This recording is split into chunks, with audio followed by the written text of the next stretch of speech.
Welcome back, ladies and gentlemen.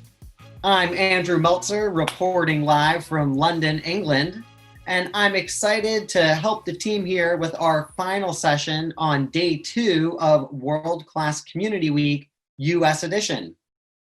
As I mentioned in our previous webinar, I have the deepest respect for my friends and colleagues in America, and I hope that we can use this platform as a tool to bring our community together in a time when the political and social environment is so tumultuous. I believe that our voices are being used for the greater good and know that we can make progress by sticking together. With that said, I'm excited to deliver some valuable content for our viewers to take back to their bars as we are preparing to reopen our establishments. This next seminar is called The Rule of Three: Simple and Profitable Drinks, featuring the Singleton single malt Scotch whiskies. During this session, we'll learn about balanced and creative 3-ingredient cocktails that are both delicious and interesting for guests, while being smart and profitable for the bar. Our experts will guide you through examples of successful 3-ingredient cocktails and discuss profitability, consumer familiarity, and workflow efficiency. Our world-class alumni will continue on to demonstrate a tasty Singleton whiskey cocktail and show you how to use a profitability calculator. Finally, we'll open the floor to your questions as we chat about the future of successful beverage programs. Our presenters today come from diverse backgrounds, but all share common ground in their whiskey expertise, and each of them has managed profitable, long-lasting bar programs. Before I give the floor over to Irv, I'd like to remind you all to follow us on Instagram and Facebook at World Class US and subscribe to the Diageo Bar Academy newsletter to gain access to our Community Week resources. Irv, over to you, my man. Awesome, man. What an introduction. I could listen to that. Can I just bring you to all my events? That'd be wonderful. Guys, thank you so much. It's an absolute joy to be here, and thank you very much for the invite. It's always nice to do stuff for such a wonderfully important cocktail market. So today I'm going to take you through this wonderful bit of studio content that we've been working on that was to be launched this year, called The Rule of Three. Now, what the Rule of Three is, it's an easy, simple way to wrap up a load of different things that we've figured out that are all inextricably linked, ranging very much from our very beginnings as human beings through to the beginnings and origins of single malt whiskey to the Singleton and its wonderfully innovative production style, all the way through cocktails, bars, and even bartenders, all neatly wrapped up in a wonderful 15-minute package. We're going to take a little look about how you can create wonderfully simple and creative drinks and very, very innovative serves that you can bash out quickly and profitably in your bars. So the first thing that we're going to look upon and the first thing that we're going to draw as a link to the Rule of Three is the thing that needs to be addressed first with the Singleton, is that we have 3 distilleries, which is quite unusual for a single malt brand. We have Glenord in the Highlands of Scotland, and then we have Glendullan and Dufton in Dufton, the heart or the capital of malt whiskey production in Scotland. What unites these 3 distilleries is that they all set out to produce a fresh, fruity, vibrant single malt that is to be enjoyed by everyone and very much kind of breaks the traditions of single malt. This is a single malt that you find in loads of different occasions. You find it in cocktails, you find it neat, you find it on the rocks, and it's very much about kind of setting the tone and doing something modern with Scotch while also being very, very, very traditional in the way that we produce it, because that's important with single malt. Nothing sums up Singleton's traditional modernism like the team behind it. The lady on the left is Maureen Robinson, an absolute legend of the whiskey making industry, a true trailblazer, 42 years blending single malts and blends.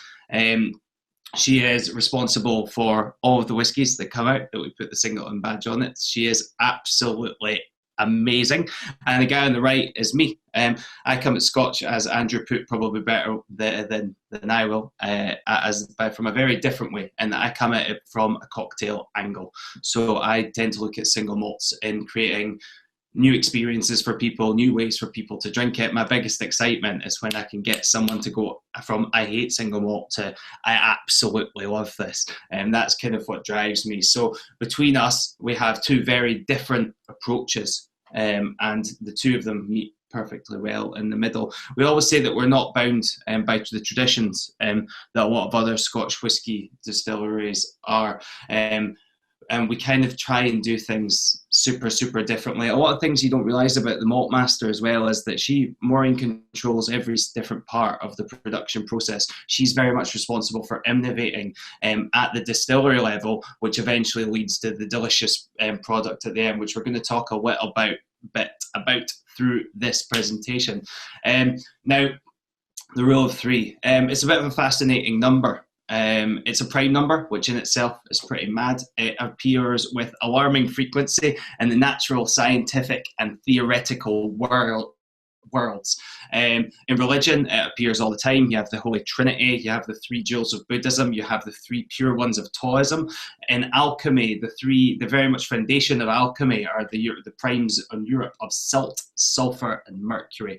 In Chinese culture, number three is considered very lucky, and in Cantonese language it sounds like the word for alive, and the number four subsequently sounds like death, which is not quite so lucky.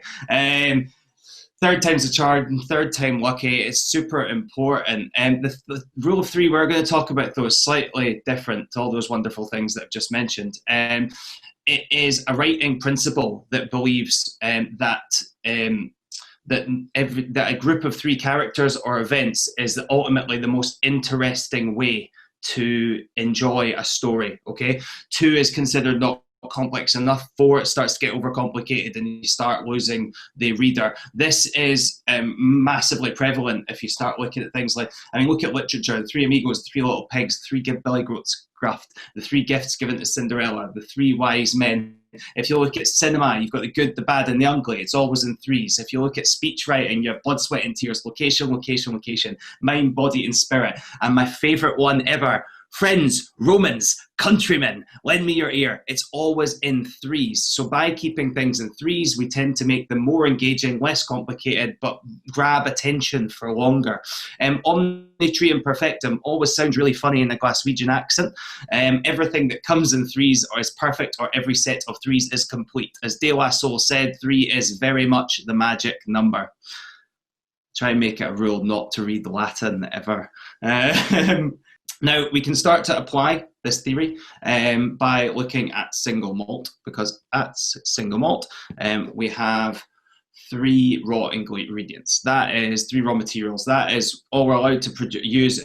It's all we are allowed to do by law, and it's what every single malt whiskey distillery does, okay? There's not much of a difference that we can do with those raw materials, but how we treat them affects what the single malt starts to do, okay? So we always talk about single malt as having the most versatile flavour profile of anything, any other whiskey in the world, which is a bit awkward saying to America. But if you think of the flavour differences between whiskies on the West Coast, like where I am today, like your Kalilas and your Lagavulins and your Taliskers, and then if you go in up to Speyside, you're getting these big, fruity, sweet, rich, all the way through to tropical fruit notes. All this comes from innovation and creativity of the malt master. Okay, the Scottish barley, we're in the perfect place to grow barley, especially on the east coast of Scotland. It's very easy to grow barley there, and water is something that we fortunately in Scotland are not short of. In the Singleton, we use waters from the heavens and the earth, which essentially means wonderful underwater springs and the stuff that falls from the upstairs, okay? The water source at Glendullan Distillery is up from the Conville Hills, and often gets spoken about as a water source that is stolen by other distilleries, which is quite funny. But within these three ingredients lies all of our wonderful flavour profiles, and it's all about the skill of the malt master to eke them out. Okay, now if you look at cocktails, and apply the theory to cocktails, and this very much does the same thing. If you start doing it, think back to the characters that we had earlier on. If you have 2 ingredients, you are missing an element and the drink is going to be unbalanced. If you start to put too many ingredients in, then they are starting to get lost. There's no accident why most of your classic cocktails that you guys can name and that have stood the test of time have 3 ingredients in it. Think Old Fashioned, Bobby Burns, Rob Roy, Martini, Manhattan, Martini if you count the garnish, of course. These are all simple, balanced drinks. They take the element of the spirit to bolster the other flavors. They have either a part of sweet, and then they have to balance it off with a part of bitter or a part of sour. That formula sticks through and has lasted the kind of test of time. By putting more ingredients in, we are just overcomplicating it and people are getting lost. We have a wonderful quote there from Tristan Stevenson, who we have actually, I should have shouted out earlier on, we worked on with this unit, so give him the credit that he's due. But all of the whiskey, all the single malt, all the rule of 3 can all be related back to how we evolved as humans. Self-preservation, or the want to stay alive, survival of the fittest, or the want to kind of continue to spread the bloodline, and curiosity. Usually we drill right into each of these, but today we're just going to focus on one. We're going to focus on curiosity, okay? The curious part is kind of what makes us, defines us from other Homo species that have lived on this planet. It's the kind of innovation that drives us. It's what ultimately took us from being able to domesticate fire to cook our food, which essentially made us have less energy used on digestion, more room to grow the brain. It helped us grow languages, to farm the land, to form societies. It helped us develop technology. It helps us to learn things and become the ultimate learning machines. But ultimately, what makes us so successful is the fact that we share it. We get on Zoom and we watch world-class seminars with people and we share our knowledge and we share our information, and that's what helps us continue to innovate. There's a quote here that I'm actually going to read because it's absolutely wicked and it sums us up, I think, what makes us very special as animals, which is the world that we live in today has been created by innovators. It's the light that beams out of the back of my computer screen and the medicine I can take when I'm sick, or the way I can travel around the world in hours, not weeks. Every industry has been shaped by innovators, from horses to electric cars, or fire to the light bulb. Like like to think that it's even better than continuing progression to a better world. That's Richard Branson. Summing up innovation, which is something we're going to look at now. We're going to look very much about how it affected the Scotch whisky industry. Now, the evolution of whisky follows this pattern exactly, okay? So we're going to start off with self-preservation, or becoming from necessity, right? If you look back 500 years, Scotland would have been a very bleak place. It wouldn't have been the burgeoning metropolis that you see before you. It would have been very much cold, it would have been damp, it would have been a very hard place to survive in. And we had barley, we had yeast, and we had water. We did not have the knowledge of what we were doing. You farm the crop, okay, you feed your family, you make a beer to when your crop starts to go off, okay? This is all done because you had to do it. Okay, when the beer starts to spoil, we are going to distill it to make a spirit that lasts both figuratively and actually throughout time.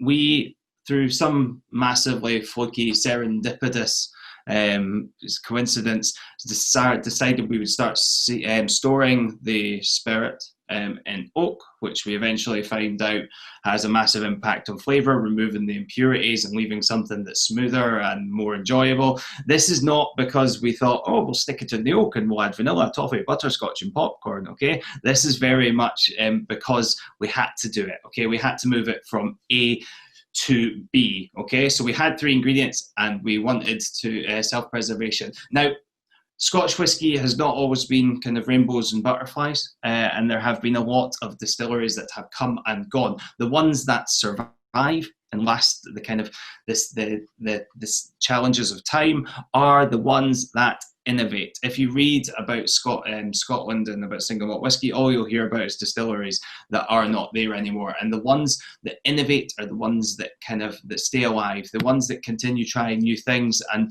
make you more efficient, to make you more innovative, will make you better tasting whiskey, and you will definitely survive. Now, I'm going to talk to you a little bit about the innovation points that we have at the Singleton, and we're going to talk about 3 today. We're going to talk about the fermentation, we're going to talk about distillation, and we're going to talk about the maturation. Now, the fermentation is the first thing that sets us apart at the Singleton.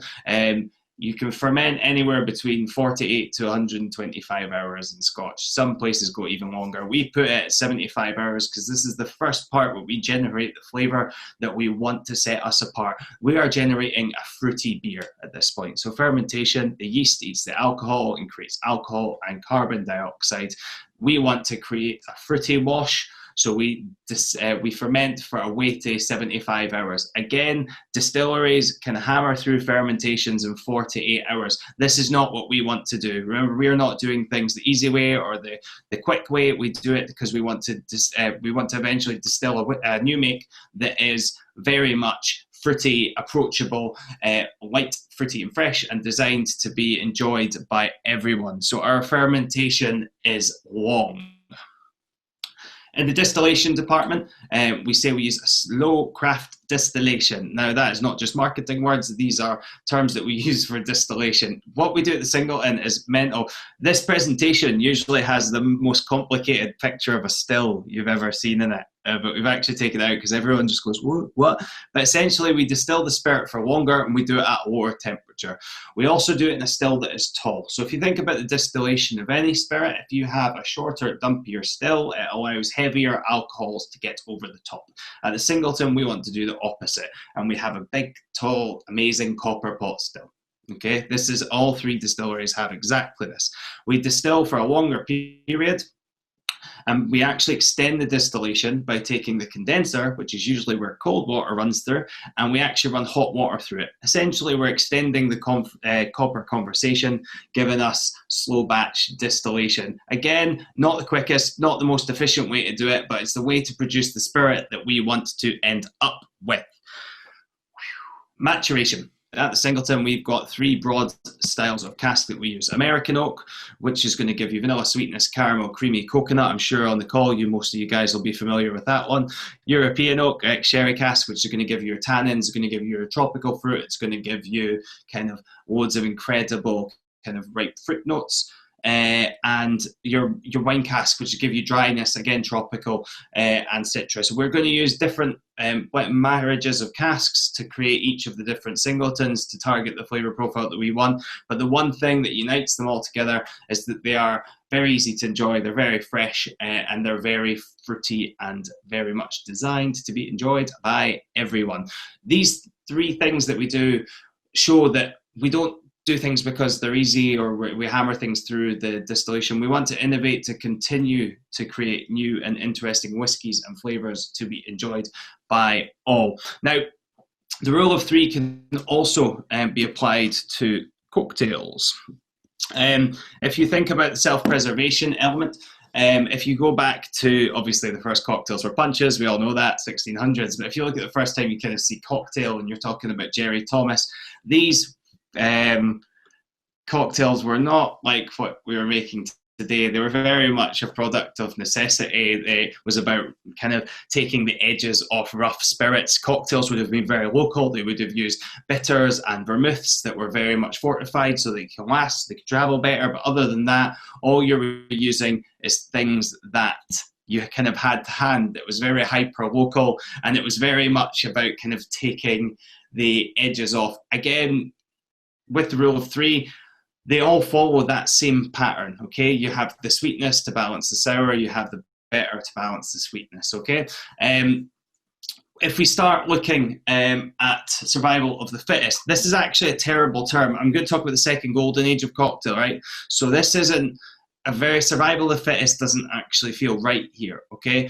But what we're going to talk about is if it's, because at this point, there were more bars, there were more bartenders, cocktails were abundant. It was on the the tip of the customer's tongue, if you like. Everyone wanted a cocktail. ingredients were globally available. Okay, so it wasn't a terribly hard time to be a bartender. You would have had more knowledge, you would have had more people to share with. But the cocktails that have survived are very much these 3 ingredient drinks. Okay, so I'm thinking Sidecar, Martini, Martinez, White Lady. These are the ones that have kind of stood the test in time and don't dip in and out of trends. Okay, because you have these kind of these faddy ones like Disco and Tiki and Teeny that kind of pop their head up every so often, but they don't really kind of continue throughout the test of time.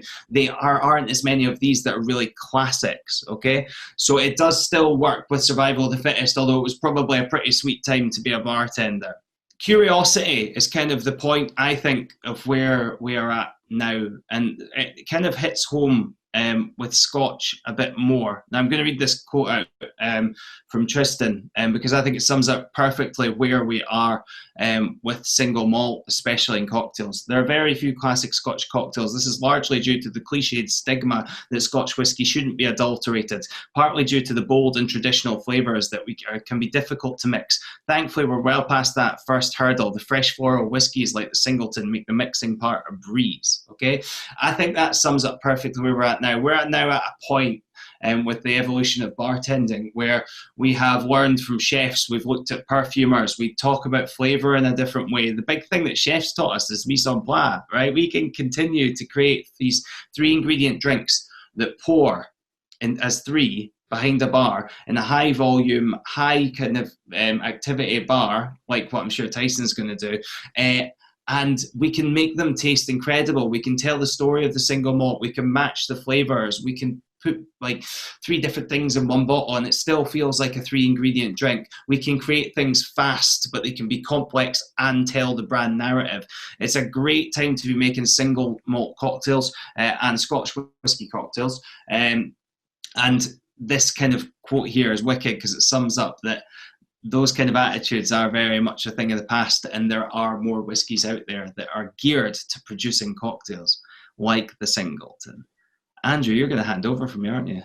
I sure am, Irv. That was incredible. Man, you are so informative, and I love your energy. I could totally imagine you being able to connect with the new age of Scotch whiskey drinkers and cocktail makers. And, I didn't realize how persistent the rule of 3 is throughout history, especially in history, art, literature. And, bartenders have an insatiable thirst for education. I do encourage our viewers and their colleagues to continue to learn about many different flavors, ingredients, techniques, but you don't need to pile everything together into one drink.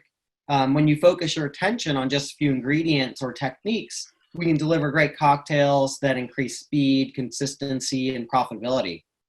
Now, this talk on 3 ingredient cocktails makes me wonder what a world-class bartender would make with only 3 ingredients. And I believe that Mr. Buhler has a drink to demonstrate for us using the Singleton whiskey. Tyson, over to you, sir.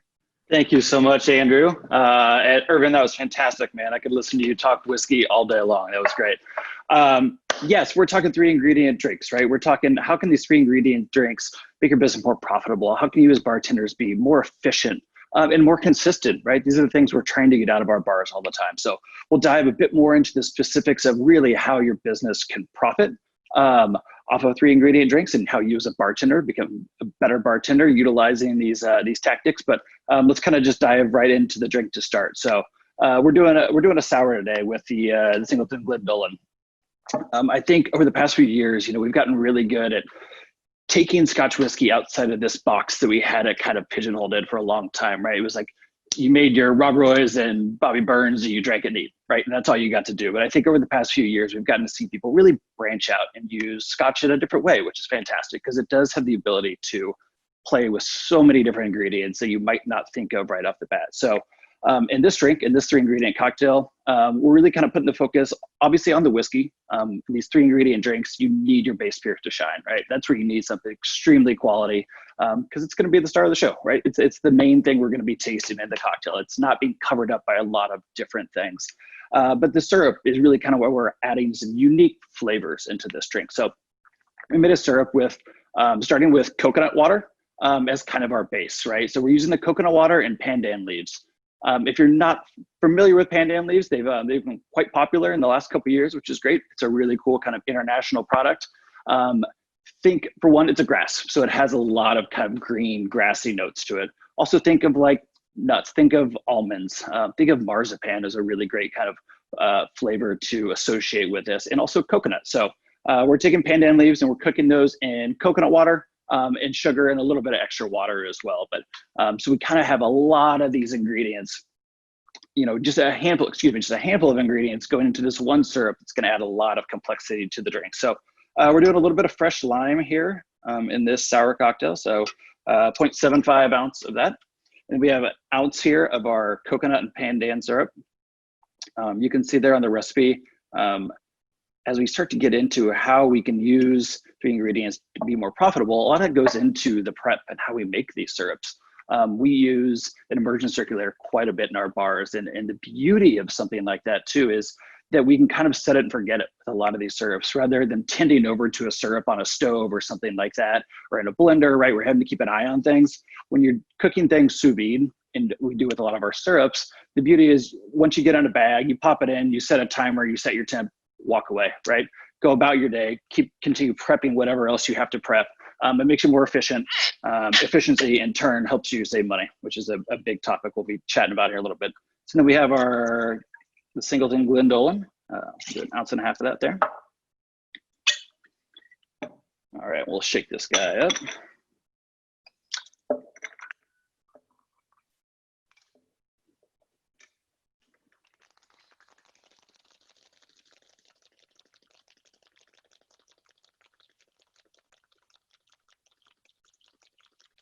I don't know if you can hear me, but I'm clapping. It's a little weird shaking without anyone's, eyes peering over me or clapping in the background. All right, so as you see here, right, really simple 3D ingredient cocktail, but at the end of the day, like, it's a fairly novel cocktail. If you were to put this on your bar, and a lot of it goes into how you write this on your menu as well, but this is something that a guest probably hasn't had before. They probably haven't had a Scotch and coconut and pandan cocktail, but when it comes down to it, it's 3 ingredients. It's really quick, simple build, kind of classic leaning cocktail, no garnish on this drink, so really simple. But there you have it. There's the Glendolan Sour. That was amazing, Tyson. It's a really tasty looking cocktail. And it's no wonder that you found so much success in this business. When you're making drinks like that, it actually reminds me of the world-class US finals that you won in 2015. I was watching your incredible speed round. None of the drinks that you made seemed super complicated, but you scored so well because your round was diverse, well-balanced, and delivered with both precision and attentive hospitality. And the cocktails that you made were all perfectly done. So at the end of the day, it's not about piling 100 ingredients together, but delivering the entire picture and the whole portion of being a bartender. And apart from these technical skills, it's important for everybody in the bar business to understand the numbers. I love this costing that you've done here, really straightforward. And, when we're looking at the books, it all starts with understanding pour costs. So I'd like to hand the microphone over to Laura Newman for a quick chat using the Diageo Bar Academy's profit calculator. Laura? Hey, Andrew, thank you. I like to compare costing to cocktails to checking your bank and credit card statements. It's not fun, but if you don't do it, you have no idea where your money is actually going. So Diageo Bar Academy has a great tool that's free to use, which is their profitability calculator. You can find it under the bar management tab on their website. Ready-to-use ingredients that are purchased, such as base spirits, modifiers, mixers, pre-made syrups, are the easiest to cost because all you're doing is plugging in the cost and size of the bottle and how much of the ingredient you're using. So remember to change the volume to reflect the size of each bottle. And once you put in the cost, it'll show you the cost per ounce. Now, that's just going to be the first step in costing out a cocktail, because the next step is going to be to identify what exactly the cost is going to be per individual cocktail. So put in the ounces for the serving, because in this case, we're going to be using 2 different base spirits. It's going to be the same amount for your cocktail regardless of which one you're using. So it's one field for both columns. You'll want to put in how much you're going to charge for the drink. And in this case, you have a different option for each spirit, because as you'll see in a second, you may want to charge more money for a cocktail that has a spirit with a higher cost per ounce in order to get your cost down to where it needs to be. Although a higher drink cost may mean that it gets ordered less often. So in this case, I'm using 83 cents just kind of as a random example. And then this will show you your profit per drink, your profit per bottle, and the pour cost, which shows me what percentage of the sale price of my drink covers the cost of goods sold, which you'll often hear abbreviated to COGS. So I don't generally use metrics like cost per serving in my bar spreadsheet analysis, but in case you do, this tool also does provide that. And then finally, you can see how these really small differences of a few cents really add up over time. So the bottles sold by day is determined by your weekly inventory. So if I'm open 6 days a week and I sell 1.8 bottles a week, I'm going to put in 0.3 bottles a day as bottles sold. Duration is how long you'll run the drink on your menu. So at my bar, I do change quarterly. That's what I'll use here. And this is the difference in cost for the entire program to use just this one ingredient, one drink. So from a straight cost perspective, in my example at least, using Tanqueray 10 over another premium gin brand might actually cost you more money. But these tools are actually a great way to work out a budget that allows you to use really awesome products, like Tanqueray 10 in this case, while making sure that your other costs are very low. So in the case of Tyson's cocktail, for example, I would cost out my other ingredients, which you saw in the previous slide, and that harkens to the cost of other ingredients section on this costing tool. So something like citrus is really easy to cost. You divide the yield by the cost. Something like a homemade syrup like the coconut pandan would be a little more tricky, but at the end of the day, you're just plugging in the cost of each ingredient, how much of that ingredient you're using, and the total yield for the recipe. So in the example that I provided on the previous slide, I did include the cost of prep time because I pay my prep person by the hour, and it's important to factor in every single thing that goes into making a drink. This is where some people slip up. So fewer overall ingredients means that, first of all, you're spending less money paying someone to do prep, right? The less stuff they have to do, the less hours they're working. But when I cost things out for my bar, I also include the cost of things that might seem kind of miscellaneous or not that important, like bamboo picks, coasters, and that's because those costs do add up over time, and the money does have to come from somewhere. So as we were talking about, fewer and better ingredients does lead to easier costing, and not to mention the fact that fewer touches means a faster to build cocktail. So for example, if I have a menu of 8 touch drinks, and it means that the busiest that I can, at my absolute busiest, I can make 30 cocktails per hour. That might be versus a menu of 4 or less touch drinks, which means at my absolute busiest, I can make 50 drinks an hour. So over the course of a 4-hour push on a Friday, for example, that means 120 drinks versus 200 drinks. And if my average drink cost is $12, that means a gross profit of about $1,400 versus $2,400. So these really small amounts really do add up when you are thinking about the costing of your cocktails and also how many touches and how long it actually takes you to make these drinks on your cocktail menu. Thanks so much, Laura. Those are really, really valuable tools. And did you say this was online? This is the Diageo Bar Academy's calculator?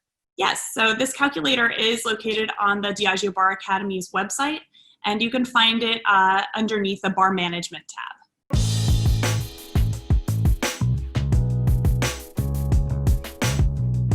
So, Irv, I'll start it off with a question from Terry, who's been here all day watching our great sessions. Wondering, how did you get into your role as a Scotch brand ambassador, other than being Scottish, of course? Right, I'll give you absolute, like, the kind of path, and then, but I think that second point is actually is quite a good point. Basically, I worked behind bars for about 12 years, kind of some bars, mostly in Scotland. And then I actually took the job as the Scotch whisky ambassador for Diageo in Scotland. And at that point, I realised that Scottish people actually can be really bad ambassadors for Scotch, right? And that's what kind of pushed me to go and tell everyone how good it was, because I noticed that people were coming from the other side of the world and they were like, I love whiskey, it's everything, I travel all around the world, I visit distilleries, it's the best thing ever. And Scottish people go, yeah, it's all right? And that really annoyed me. Like, it's like a national trait. So I kind of decided that I'd go on a bit of a rampage and actually tell people how good it is for a change. So yeah, I think, it's it is a national trait, and it's something that we're not very good at selling. So I just thought, you know what, I'm actually going to go and give it a crack for a change. But yeah, definitely coming from bartending helped, because it's cool because you get to try different scotches every day and you're always trying to think new ways of doing it. And at the time when I joined, which was 6 years ago now, there wasn't many people coming from the on-trade. That is very different now. It's most people come from that industry. I don't know if you guys are finding that in the States. It'd probably be quite Yeah, absolutely. And I'm glad that they picked you for the job because you're doing a great job of it. And it is funny. I live in the UK now, and a lot of people aren't as familiar with the intricacies of many of our great single malts as I would expect. So there is a lot of education both here in the States and abroad. You guys are probably way more passionate about it than 99% of Scottish people. I'm not overstating that at all. It's definitely a thing. Well, we do love our aged spirits here. Laura, I've got a question for you. We're wondering, what are the first things that I should look at if I'm having trouble keeping my costs down? If I'm kind of auditing my own costs at my bar, the first thing I'm going to do is make sure that I'm accounting for really everything that's going into my drinks. I'm making sure that I have costing for all of my ingredients, whether that's simple syrup, whether it's pineapple juice, whether it's coconut pandan cordial, making sure that you get those costs, which you can do by looking at, say, an invoice from a food distributor or receipts if you're going to the grocery store, making sure that I'm plugging that into a spreadsheet that's breaking down my cost per ounce of all of those. And then if it's a matter of getting costs out of control, thinking about what I can do to change things to get them back under control. Maybe and a lot of the time it's about compromise, which I guess nobody really likes, but it's important to think about this because you're trying to get your costs low. So thinking about maybe I need to think about either stretching my base spirit or maybe changing or subbing out different modifiers depending on how much those cost. If I have an ingredient that's really expensive, but my heart is absolutely set on it, I'm going to make sure that every other ingredient in that drink is going to be definitely very cost effective and a low cost of goods sold to make sure that my overall cost is quite low. And just staying on top of it. It's the same thing, like I said, I hate checking my credit card statements, but you got to do it. Amen. And yeah, those are great points. And you really do need to stay on top of the costs and seeing where your money's coming in and going out, or it's really easy to lose track of it. I actually have a really great follow-up question from Megan. I'll hand this over to you, Tyson.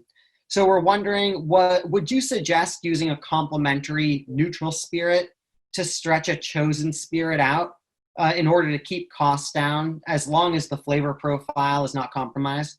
Yeah, that's a good question. I don't think I would. I think, especially in these 3-ingredient cocktails, when you're really looking for the spirit to be the star of the show, and at my bars, that's really the focus of our drinks. We always want the spirit that we're choosing to be the star of the show in this drink. And we choose them, and we're very judicious on the spirits that we do choose to put in those cocktails. And so I think it's really smart to go out and make sure you're using spirits that fit into your program in terms of cost, right? You don't want to go out and use a spirit, even though you might love it, it might be delicious, but it's $75 a bottle. It's not going to fit into your program properly.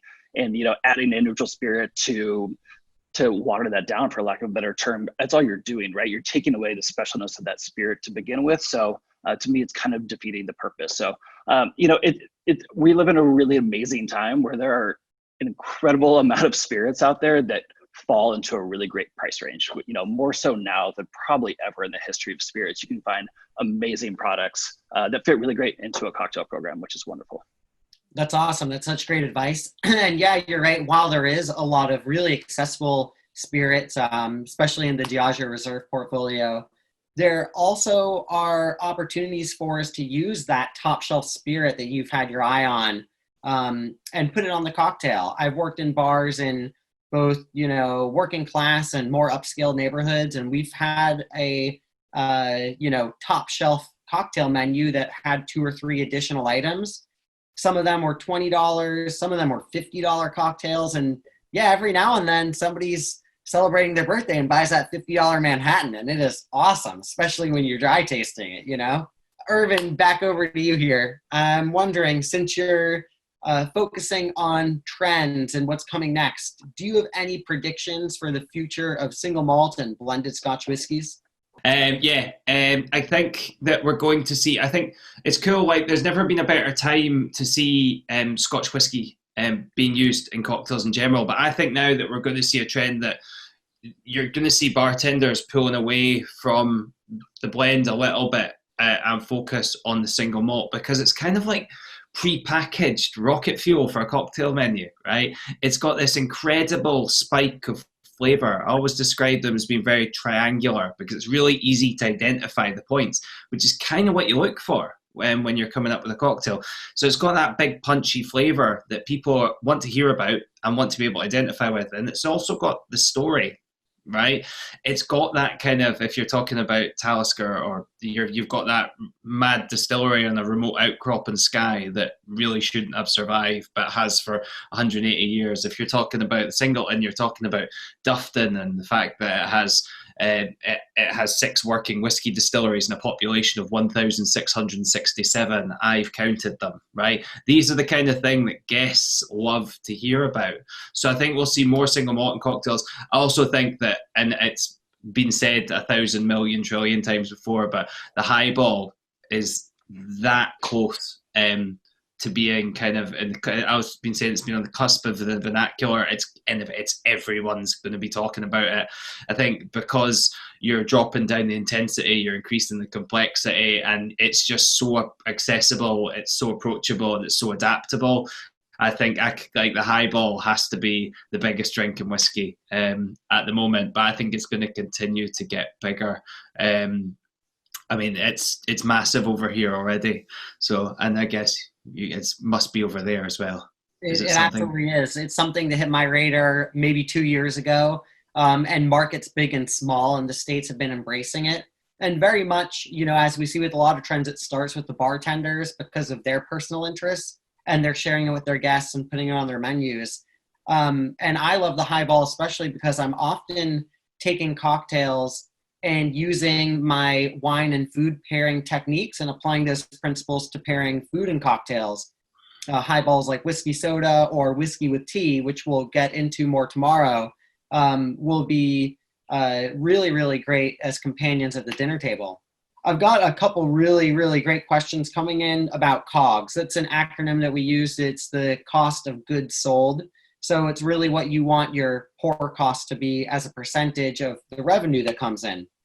And I'll hand this over to Laura and Tyson if you can follow up with your thoughts. So we're wondering, A, is there a number that you aim for your cost of goods sold, like 15, 20, 25, or some other percentage? And secondly, do you share this with your staff, or is it something that you keep private for the managers?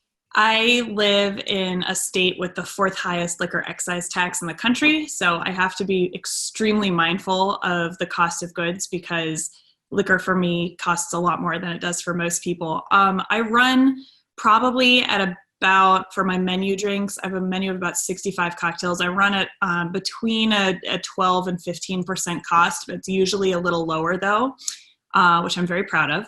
And I communicate that information to my team on pretty much on a monthly basis. We talk to them about our gross profits versus costs versus net profits. That's just something as a business owner I've always found really important. I also just have a kind of unique setup with my team. We provide stuff like health insurance and multiple trips a year and stuff like that. So to me, part of, giving them these benefits is also treating them like adults and, making sure that everyone, regardless of what kind of decision-making power they have in the bar, is very much aware of things like numbers, costs, what health insurance represents as costs, what cocktails represent as costs, just because I think that kind of helps with everyone buying in. Yeah, much of what Lauren said, you're thinking about percentages. You need to look at it within the context of the business as a whole, right? These things don't just exist in a vacuum. There's overhead. There is, if you choose to pay health insurance, all these other things that go into running a business have to work together to make sure that you're profitable at the end of the day. So we're typically looking for low, like 20% or below. Kind of 18 to 20 is kind of our sweet spot. We typically like to use spirits that are probably on the more expensive end of what you would consider for a cocktail bar. And we charge appropriately for that. And that depends on the market as well. There's so many different aspects that go into costing out a cocktail that you really need to just have all that information available. And I think like Lauren said, being really transparent with your staff is a really powerful thing. We've chosen for a number of years now to really be open book with all of our staff. So, there's no secrets when it comes to our numbers. When we do trainings, when we first open a new property, we immediately go into the numbers and we take a look at what our previous bars, what they're making and what it looks like on a monthly basis in the P&Ls. Because I think when people have that knowledge, they want to buy into the program more, right? They want to be a part of it. They know what's going on behind the scenes. It's much easier to go out there and sell the business, which is what we're all trying to do. So I think being open is really, really important to your staff. If you feel the need to hide something, there must be something shady going on there, right? There shouldn't be secrets for our staff. We're all kind of in this together. It takes everyone to make a business run. Right on. I agree with you entirely. I think that the transparency of the business gives every level of employee a little bit more ownership of what they do, and maybe even does things like reduce theft, like free drinks that people might be giving away when they know what the real numbers are and the business side of the operations. Laura, real quick, anything about the overhead cost? Does that affect your costing, or does that all come at the end of the month or year? Yeah, absolutely. Overhead does. I'm lucky in that most of my overhead costs are primarily fixed. Not to get too crazy into detail on a Q&A for this, but what I generally do is before I open a bar, I'll kind of forecast as much as I can with the overhead that I know, and I'll base that on numbers from a place that I've either worked at or a place that I own, or I'll call someone up just to kind of get a ballpark for what I should expect for this item. And then I will factor that into my pricing, because I will use my cocktail cost as part of an overall COGS analysis using my overhead and fixed costs. Unfortunately, I don't really feel that there's a magic bullet in that you have to basically kind of learn as you go for at least the first couple weeks of opening a business or starting this process, because you're really going to have some dynamic pricing with regards to your menu as you see how the overhead, how your COGS with regards to cocktails relates to your COGS with regards to overhead and fixed costs. So you'll definitely run up some higher printing costs in the beginning of opening a place. Hopefully your menu isn't as many pages as mine, but I would say to just I wish there were an easier answer than this, but you just really need to stay on top of it, especially for the first few weeks and months that you are open, in order to make those changes as necessary as fast as possible, in order to make sure that all of your percentages are really dialed in and you're definitely making enough money to not only survive, but to thrive. That's awesome. I love that. And yeah, really usable stuff. And once again, like you said, it's just most important that you know every single penny and where it's going and when it's coming in and leaving the bank. I recommend Food and Beverage Cost Control. This is the least sexy book I could possibly recommend right now, but this is a great place to start if you don't really know where to begin, or you can reach out to me. That's awesome. Thank you for sharing. And I'd love to go back to the topic of 3 ingredient drinks, especially since we've been in this pandemic and bars are going to be really looking for efficiency and high profit cocktails when we come out of it. So moving the conversation back over there, Irvin, first of all, I'm wondering, do you think that guests are more comfortable ordering 3 ingredient cocktails? Well, I mean, the short answer is yes. I mean, there's when you look at a cocktail menu and you see 6 ingredients, and we probably know what every single one of them is, but your guests might not. That being said, I think we do need to be careful that we need to make our 3 ingredients cocktails way more innovative when we get back to anything like normal, because I don't know if you've noticed it, but there's massive trend on people making drinks at home. And I think it's going to be great for us, but I think it's going to push us, because when people go out, they're going to want an amazing experience. They're going to want the kind of drinks that they can't drink at home. So I think the trick is going to be very much what we've spoken about already, innovating, but keeping it simple. That's awesome. Yeah, and I agree with you. I think that you can do so many cool high-tech procedures like Tyson did earlier, back of house when you're preparing for service. But then when it comes to game time, making things as effortless and seamless as possible. And I do know from personal experience, when guests see a 6 or 8 ingredients on a menu, if they don't know what a couple of them are, they're just going to skip past it. And that might be one of your most interesting cocktails. I find myself, I do that in restaurants. I go, yeah. I don't know what that is, so I'm probably not going to ask. And it must happen in bars as well. Embarrass yourself. Yeah, totally. Right on. And then, a lot of us, even in some of the world's best bars, batch our cocktails. Tyson, I'm wondering if you think that something as simple and straightforward as a 3-ingredient drink is good for batching. Yeah, absolutely. 3-ingredient drinks help on a number of fronts. Like Herb touched on, it's like so much from the guest perspective. One, when you're presented with too many options, we all kind of go into this paralysis, right? We don't know how to make decisions. We're all of a sudden uncomfortable, which is the last thing we ever want a single guest in our bars or restaurants to be, right? So, and then on the backside of it for us, if we can put the work into the prep and then make our service really, really consistent and really quick by only having 2-3 bottle pickups, everyone kind of wins in that situation. So even if, whether it's a 3-ingredient drink or a 5-ingredient drink, we are going to batch some portion of that. Very rarely do we have a drink on any of our menus that is more than a 3-bottle pickup, right? Because at the end of the day, the guest, of course, they love seeing a bartender move and they love seeing the action, the cocktail making process, but they don't need to see you pick up 7 bottles to make their drink. And they sure don't want to wait 10 minutes for the cocktail. So, if we can batch a few of those ingredients ahead of time and make our service that much quicker and smoother, then we all win, right? We're serving drinks faster, we're taking in money faster, and the guest is getting what they want quicker. So it's a win-win situation for everyone. That's awesome. Yeah, and I agree. If you spend less time with your head down, more time seeing what's happening at the bar, you can give people a greater experience, and there's more true hospitality being delivered across the bar.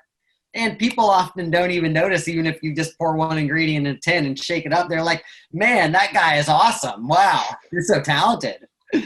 I just wanted to say again, the book that Laura mentioned is really great. And I'd recommend that everybody take a look at it. It's called Food and Beverage Cost Control. So it's Food and Beverage Cost Control. I'm sure you can buy it online.